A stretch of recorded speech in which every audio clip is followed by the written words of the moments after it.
Alright guys, in today's video I'm going to be talking about heating system in this car.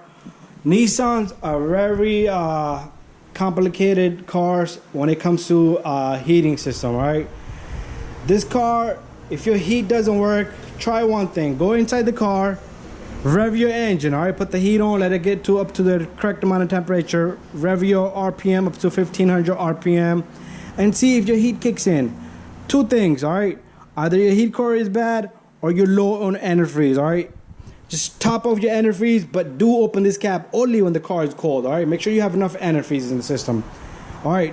So, I had customers complain to me about not having heat, alright? And I do ask them a question. Did you recently get a coolant flush? Or did somebody flush your coolant and ever since then your AC did not work? I'm sorry, your heat did not work, alright?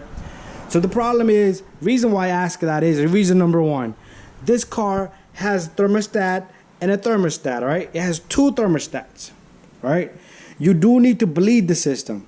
To bleed the system, I have other videos on Altimas, Maximas. There's a tool called airlift. It sucks all the everything. When you do coolant flush, you need to suck everything. It just works just like AC system. You vacuum the system. These pipes collapse. Just ask me, I'll send you a link for that video. These pipes will squeeze up and then you put the antifreeze in, alright? Because other than that, your car is not going to have heat. It's going to have less heat. So let's say your heat is working perfectly. Tomorrow morning you get a flush. The next day you don't have heat. And it's negative 10 degrees outside.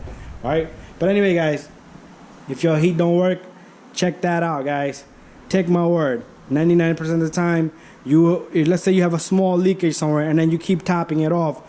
But the air level, it does not fix the problem, guys. The air level, the level of the antifreeze, just take care of that, right? Have it vacuumed and take care of that leak. Sometimes it could be a weak pump. The fins on the pump they just crowed out. It could be a bad thermostat, stuck open thermostat. Could be a lot of reasons. But when it comes to Nissan Altima or Nissan Maxima, Pathfinder, I'll look into that, guys.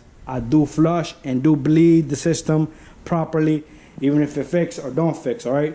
Alright, it could be also your heater core is clogged up, but that's the last thing you want to check, last thing you want to think about. You don't want to go crazy changing that heater core. That's a heck of a job, guys. Anyways, thank you for watching, and don't forget to subscribe, share, and like all of my videos.